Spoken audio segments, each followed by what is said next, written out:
पांढऱ्या वाटाण्याची वाघोळी आमटी असा हा प्रकार आहे. आणि वाघोळी आमटी याला का बरं म्हणतात मला माहीत नाही. पण याचं मूळ जे आहे ते आमच्या मुलताईजवळ म्हणजे मध्य प्रदेशातील एक गाव, तिथे वाघोडा नावाचं गाव आहे.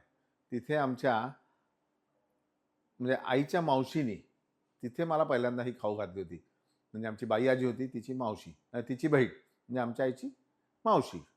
तर आम्ही आजी मावशी म्हणू काही म्हणू. तर तिने मला पहिल्यांदा हे शिकवलं होतं आणि ती इतकी अशी छान होती की म्हणजे दिसायलाही छान होती. तिचे पदार्थही खूप छान असायचे. आणि मी शाळेत जाताना नंतर ते धंतोली भागामध्ये राहायला आले होते. शाळेतून येताना मला खूप भूक लागली असायची आणि ती काही ना काही त्या तिथे काढून ठेवायची आणि ती दुपारी झोपायची. मी पटकन यायचो मागच्या दाराने ते काहीतरी खायचो आणि पुढे निघायचो. अशा त्या रम्य आठवणी आहेत. त्या आठवणी तर आठवणी आहेत, पण त्या रेसिपीज मात्र अजूनही ताज्या आहेत. चला बनवूया.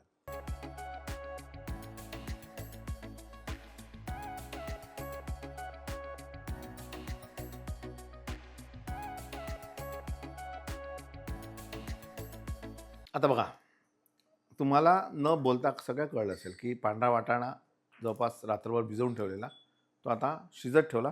त्यातले थोडेसे वाटाणे मी वाचून ठेवलेत. ठीक आहे. त्यानंतर ओलं खोबरं किंवा सुकं खोबरं, कांदे हे सगळं भाजून घ्यायचं आहे आपल्याला. पुढे बघा काय.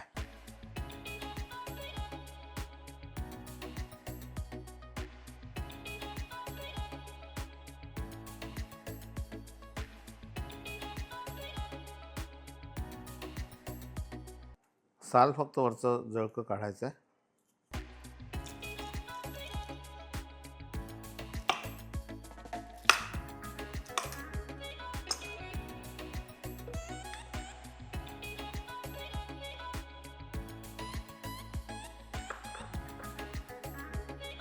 दोन तीन हिरव्या मिरच्या, आलं आणि लसूण.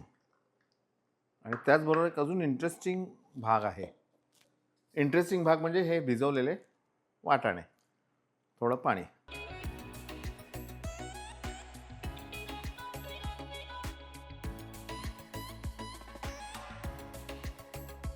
थोडी हळद यात घालायची आणि थोडा गरम मसाला. लक्षात घ्या, अजून आपण तेलाचा वापर केलेला नाही आहे.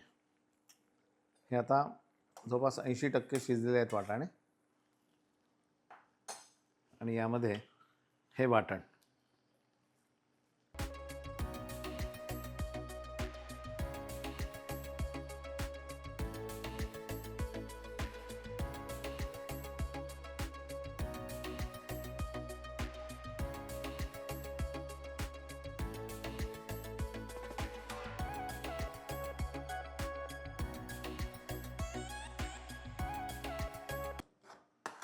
यात थोडं पाणी घालू आपण.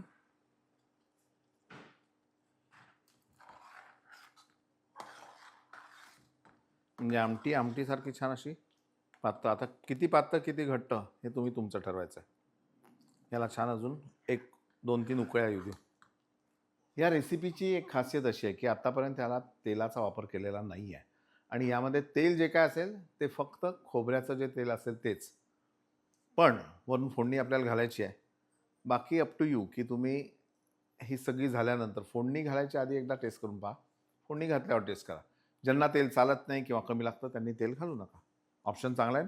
म्हणजे माझ्या नावाने जे नेहमी म्हणत असतात की विष्णूजी तेल जास्त टाकतात, तेलाशिवाय काही होतच नाही, त्यांच्यासाठी ऑप्शन आहे. बघा आता काम माझं आहे, विचार तुमचा आहे. चिंचेचा कोळ आणि चिंच असल्याबरोबर आपल्याला गूळ तर लागेल. गुळाशिवाय मजा नाही. आमटी म्हटलं की चिंच गूळ हवी. ये बात.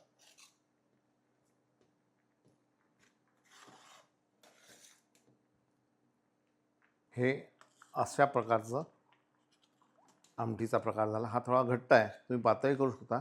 पण हा प्रकार जो आहे हा तुम्ही पोळी किंवा भात दोघांबरोबरही याला एन्जॉय करू शकता.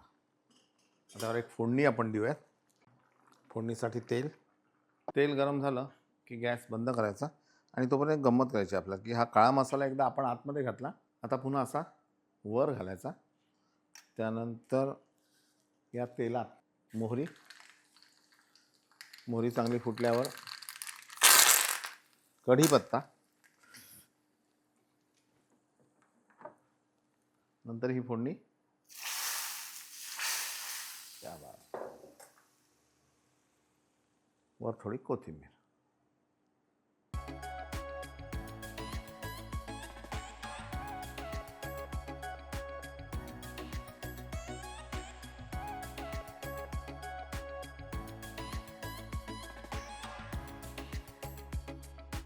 फोडणी देण्याचा हा एक वेगळा प्रकार होता. म्हणजे गरम मसाला घातला आणि त्यावर ती फोडणी घातली, तर त्याच्यामुळे काय झालं, त्याला एक वेगळी चव आली.